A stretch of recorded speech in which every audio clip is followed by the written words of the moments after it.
Student, good afternoon. मैं आपके Hindi subject की नई टीचर हूँ। मेरा नाम है कापड़ी संगीता मैम। अब तक आपने दक्षा मैम के वीडियो देखे हैं और सुने हैं। अब से आप मेरे वीडियो देखेंगे। दक्षा मैम ने आपको चैप्टर नंबर 3 क्या निराश हुआ जाए, एक गद्य है, इस गद्य को आपको समझाया है। इनका प्रकार एक निबंध का है और इनके लेखक है हजारी प्रसाद द्विवेदी। उन्होंने इस निबंध के बारे में कहा है कि हमें जीवन में निराश नहीं होना चाहिए।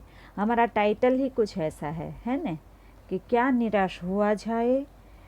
तो द्विवेदी जी ने यह समझाया है कि तत्कालीन भारतीय समाज में व्याप्त अनाचार केवल बाहरी स्तर पर है।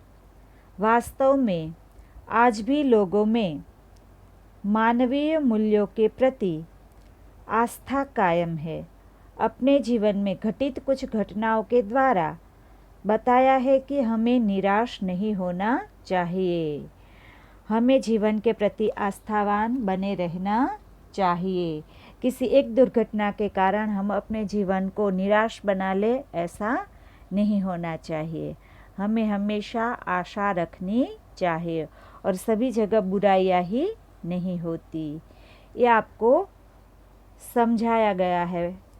पूरा पाठ दक्षा मैम ने समझा दिया है। अब आगे हम स्वाध्याय करने जा रहे हैं। स्वाध्याय क्या? Question number 1। उनका पहला क्वेश्चन है, निम्नलिखित प्रश्नों के एक एक वाक्य में उत्तर लिखिए। उनका पहला है, आज समाचार पत्र में कौन कौन से समाचार भरे रहते हैं? तो उनका आंसर है, आज समाचार पत्र में चोरी, डकैती, तस्करी और भ्रष्टाचार के समाचार भरे रहते हैं। और दूसरा क्वेश्चन है, देश का वातावरण आज कैसा बन गया है? तो इनका आंसर है, देश का वातावरण आज ऐसा बन गया है कि लगता है देश में कोई ईमानदार आदमी ही नहीं बचा है। उनके बाद क्वेश्चन नंबर 3, भारतवर्ष ने किसको अधिक महत्व नहीं दिया है? तो उनका आंसर है, भारतवर्ष ने भौतिक वस्तुओं के संग्रह को अधिक महत्व नहीं दिया है। आगे क्वेश्चन नंबर 4, मनुष्य के मन में कौन कौन से विचार आते हैं? तो उनका आंसर है, मनुष्य के मन में काम, क्रोध, लोभ, मोह आदि विकार है।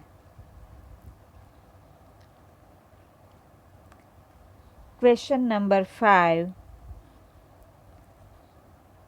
भारतवर्ष किसको धर्म के रूप में देखता आ रहा है? तो इनका आंसर है, भारतवर्ष कानून को धर्म के रूप में देखता आ रहा है। आगे है क्वेश्चन नंबर 6, बस कंडक्टर क्या लेकर लौटा था?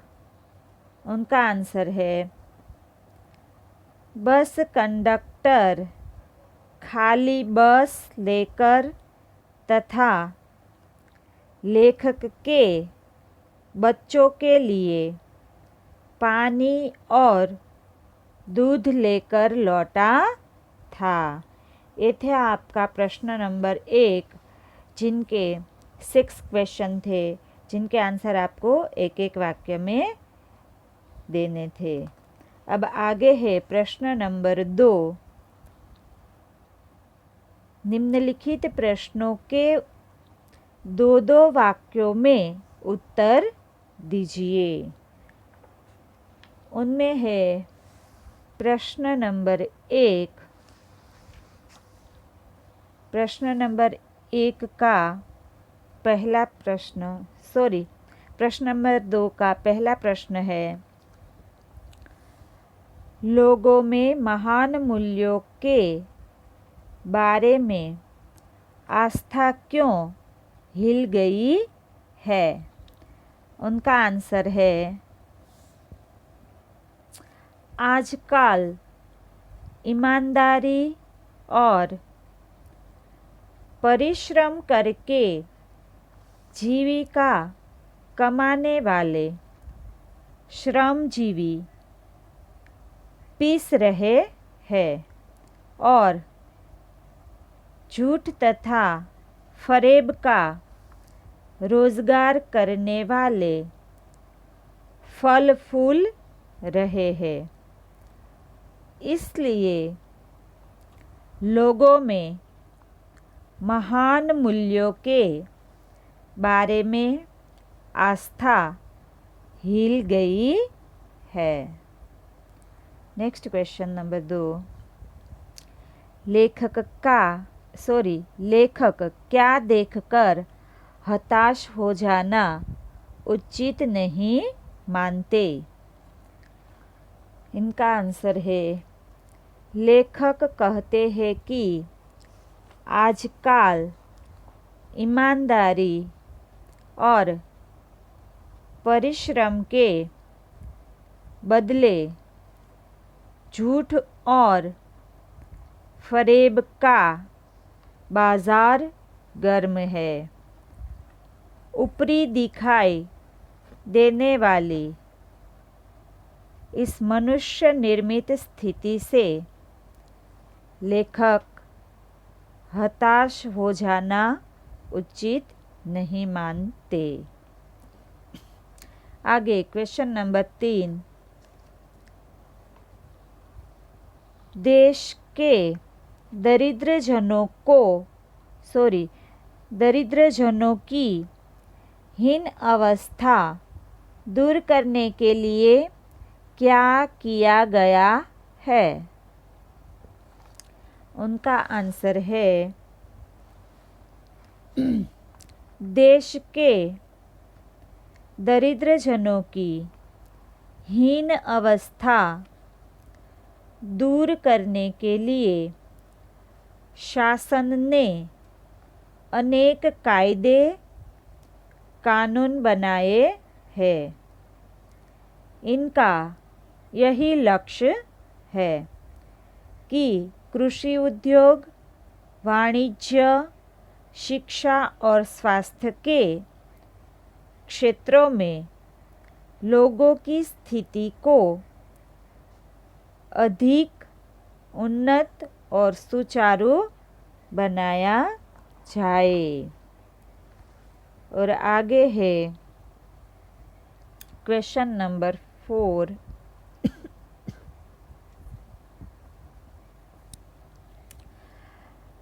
कवि रविंद्रनाथ ठाकुर ने प्रार्थना गीत द्वारा भगवान से क्या याचना की है?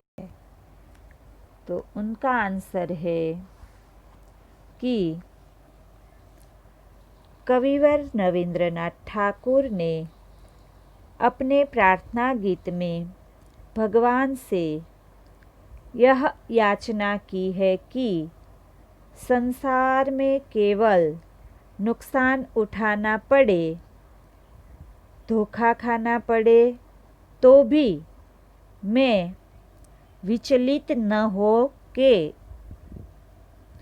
ऐसे अवसरों पर भी हे प्रभु मुझे ऐसी शक्ति दो कि मैं तुम पर संदेह ना करूं, मैं तुम पे किसी भी तरह का कोई भी संदेश ना करूं, ऐसा कविवर रविंद्रनाथ ठाकुर ने कहा है अपने प्रार्थना गीत के अंदर। अब है आपका क्वेश्चन नंबर 3। क्वेश्चन नंबर 3 है, निम्नलिखित प्रश्नों के 5-6 वाक्य में उत्तर लिखिए। ये विस्तृत क्वेश्चन आंसर है, इनका आपको 5-6 वाक्य में आंसर देने हैं। पहला प्रश्न है, लेखक का मन क्यों बैठ जाता है? इनका आंसर है, लेखक का मन क्यों बैठ जाता है? तो हमारे देश के अखबार चोरी, डकैती, तस्करी और भ्रष्टाचार के समाचारों से भरे रहते हैं। राजनीतिक दल एक दूसरे पर आरोप प्रत्यारोप लगाते रहते हैं। ऐसा लगता है कि जैसे देश में कोई ईमानदार ही नहीं रह गया। लोग हर व्यक्ति को संदेह की दृष्टि से देखते हैं। जो जितने ऊंचे पद पर है उनमें उतने ही अधिक दोष दिखाए जाते हैं। सब अपने अपने स्वार्थों में लिप्त है। देश के हित की बातें बहुत कम हो रही है। देश और समाज की ऐसी दशा देखकर लेखक का मन बैठा जाता है। उनको परेशानी होती है कि कोई भी हमारे देश के बारे में नहीं सोचता। जो भी लोग हैं, सब बड़े बड़े लोग भी जो है वो भी अपने पद पे कुछ ज़्यादा ही गलत करते हुए दिखाई देते हैं, ऐसा लेखक को लगता है और इसीलिए उसका मन है वो बैठा जाता है। उनको अपने देश की चिंता रहती है कि उनकी भलाई के लिए कोई कुछ काम नहीं कर रहा है। आगे है क्वेश्चन नंबर 2। भारतवर्ष को महामानव समुद्र क्यों कहा गया है? जो भारतवर्ष को महामानव समुद्र क्यों कहा गया है? उनका आंसर है, भारतवर्ष एक प्राचीन और विशाल देश है। सदियों से यहाँ अनेक जातियाँ आई और यहाँ बस गई।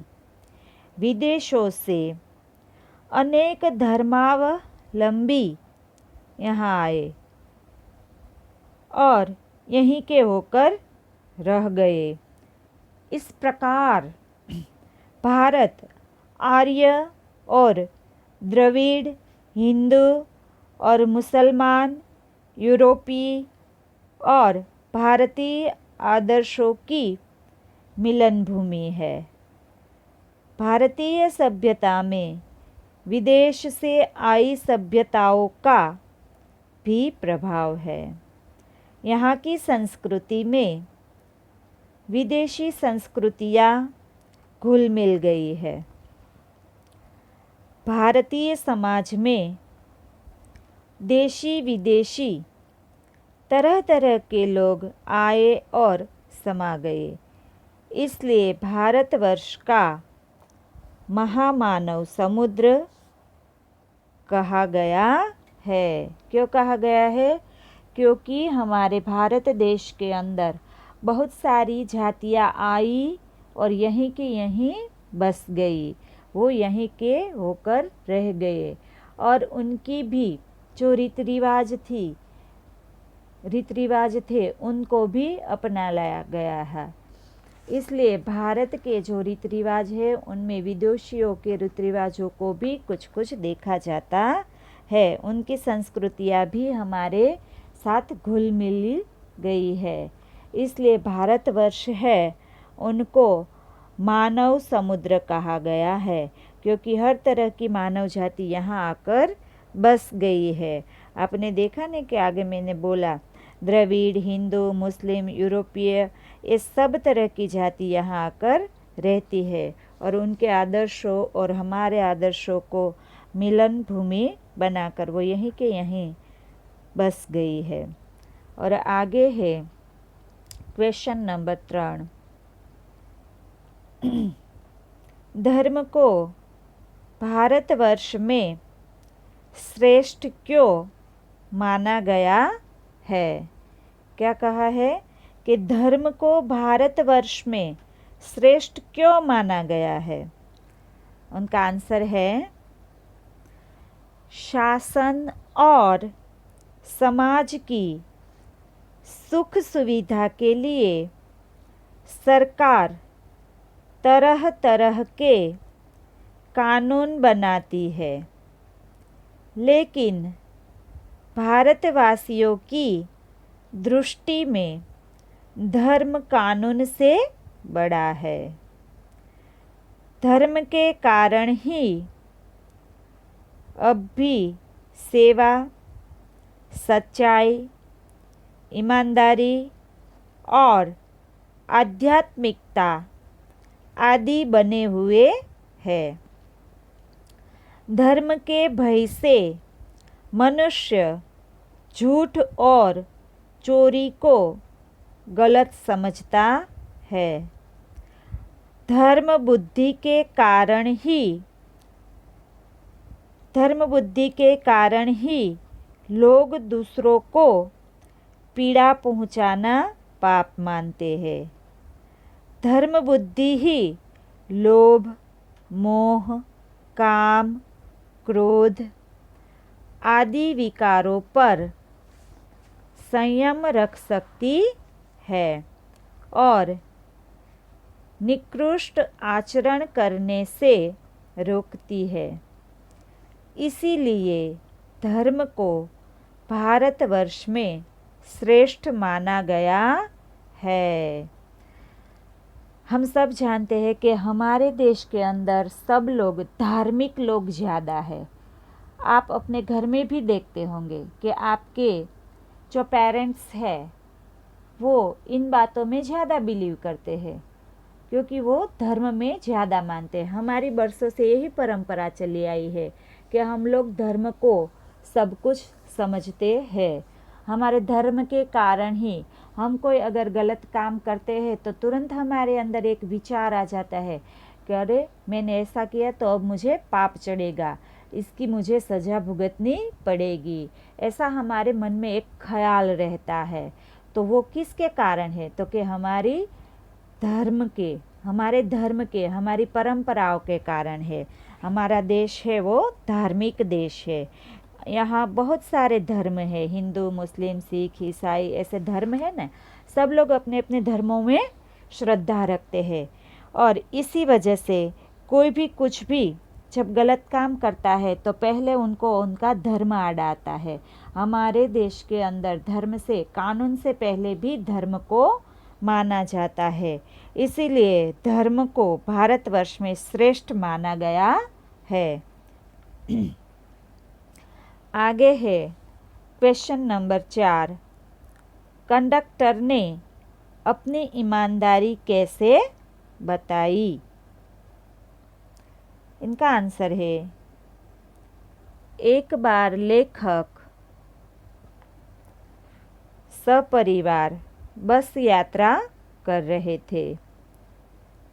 गंतव्य स्थान से लगभग 5 मील पहले एक सुनसान स्थान पर बस खराब हो गई। कंडक्टर समझ गया कि यह बस अब आगे नहीं जा सकती।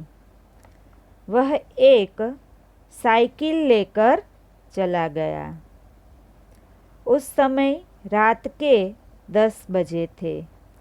यात्री बस ड्राइवर पर अपना क्रोध उतारने लगे। लेखक के बच्चे भोजन और पानी के लिए व्याकुल थे।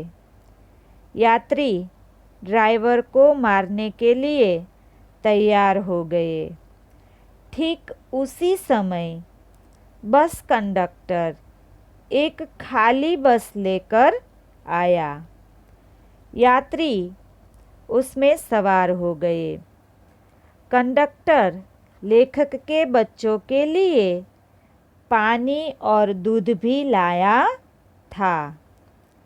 इस तरह बस कंडक्टर ने अपनी ईमानदारी और सज्जता बताई।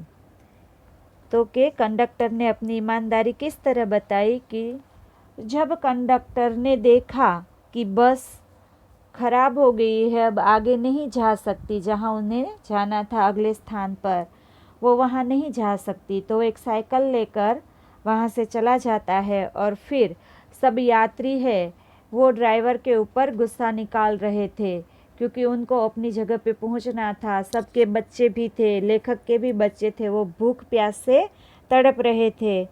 तो कंडक्टर वहाँ से जाता है और एक बस स्टॉप के अंदर से नई बस खाली लेकर आता है और सभी यात्री को उनके अंदर बिठा देता है। और कंडक्टर को पता था कि लेखक के बच्चे भूखे प्यासे हैं, तो उनके लिए वो पानी और दूध वगैरह भी लेकर आता है। इस तरह कंडक्टर ने अपनी ईमानदारी दिखाई थी। आपको मैं स्वाध्याय यहाँ तक ही आज करवा रही हूँ। इस वीडियो के अंदर मैंने आपको 3 प्रश्न करवाए हैं जो क्वेश्चन आंसर के थे। अब आगे हम जो प्रश्न करेंगे वो आपके व्याकरण के प्रश्न होंगे। अगले वीडियो के अंदर मैं आपको आपके व्याकरण के प्रश्न के बारे में बात करूंगी। हम उनके बारे में समझौती लेंगे। अब ये जो तीनों प्रश्न मैंने अभी आपको पढ़कर सुनाए हैं, उन तीनों के आंसर भी आपको सुनाए हैं। ये जो प्रश्न नंबर 1, 2 और 3 है, इन तीनों प्रश्नों को आपको अपनी नोटबुक के अंदर लिखना है, जिनके आंसर की PDF इनके साथ ही दी गई है। जो नीचे है उनके अनुसार आपको देखकर लिखना है। इनके अंदर ये 3 प्रश्नों के साथ साथ दूसरे और प्रश्न 2-3 है, वो भी आपको अपनी नोटबुक्स में लिखना है। ये फिलिंग द ब्लैंक्स है, उनमें सही जो आंसर है उनके नीचे लाइन ड्रॉ की हुई है। ये क्वेश्चन नंबर 1 और 2 दोनों के अंदर इस तरह की लाइन ड्रॉ की गई है। ये दोनों क्वेश्चन भी आपको अपनी नोटबुक्स के अंदर लिखना है। अभी मैं आपको होमवर्क तो ये 3 प्रश्न दे ही रही हूँ, साथ में इनकी आंसर की है। आपके लिए आंसर लिखे हुए हैं। इन सब में 1-2 वाक्य के प्रश्न है, ये सब है। यहाँ क्वेश्चन नंबर जो 6 है वो आपकी नोटबुक, वो आपकी टेक्स्ट बुक में नहीं है, पर यहाँ लिखा है, तो आप साथ में वो भी लिख दीजिएगा। एक क्वेश्चन नंबर 7 जो यहाँ नहीं था बुक्स में, वो मैंने यहाँ डाल दिया है। एक क्वेश्चन नंबर 3 का जो 7 क्वेश्चन है वो 7 आपको लिखना है। और अगले पेज के अंदर पेज नंबर 14 पे है एक क्वेश्चन नंबर 4 जो है, जो आपके 2-3 वाक्य के क्वेश्चन आंसर है। ये सभी आंसर भी यहाँ लिखे हुए हैं, आपको इनमें से देखकर लिखना है, ठीक है। और ये क्वेश्चन नंबर जो 3 है, बड़े क्वेश्चन आंसर है, ये उनका आंसर है। ये भी आपको अपनी नोटबुक्स में सभी के सभी लिखने हैं। जो टेक्स्ट बुक में 4 क्वेश्चन आंसर है वही 4 यहाँ भी है और इनमें भी ऐसे ही क्वेश्चन है जो आपको सब क्वेश्चन आंसर अपनी बुक्स में लिखने हैं। ठीक है, साथ में आपको आंसर भी दिए गए हैं। तो आपका आज का वीडियो यहीं तक रहेगा और ये आपका होमवर्क रहेगा। ठीक है, आपको अपना होमवर्क एक ही दिन में कंप्लीट करना है। मैंने आज आपको दिया है तो कल आपको अपना होमवर्क डन करके मुझे दिखाना है। जो अभी आपकी नई ऐप शुरू हुई है ना aspire.net वाली, उसके अंदर आपको ये होमवर्क की PDF बनाकर वो PDF उनके अंदर सेंड करनी है और ये मैं आपका होमवर्क वहाँ देख लूँगी। इसलिए सबको अपना होमवर्क एक ही दिन में कंप्लीट करना है। आपको 3 ही प्रश्न यहाँ दे रही हूँ मैं। ठीक है, ओके बच्चों, थैंक यू।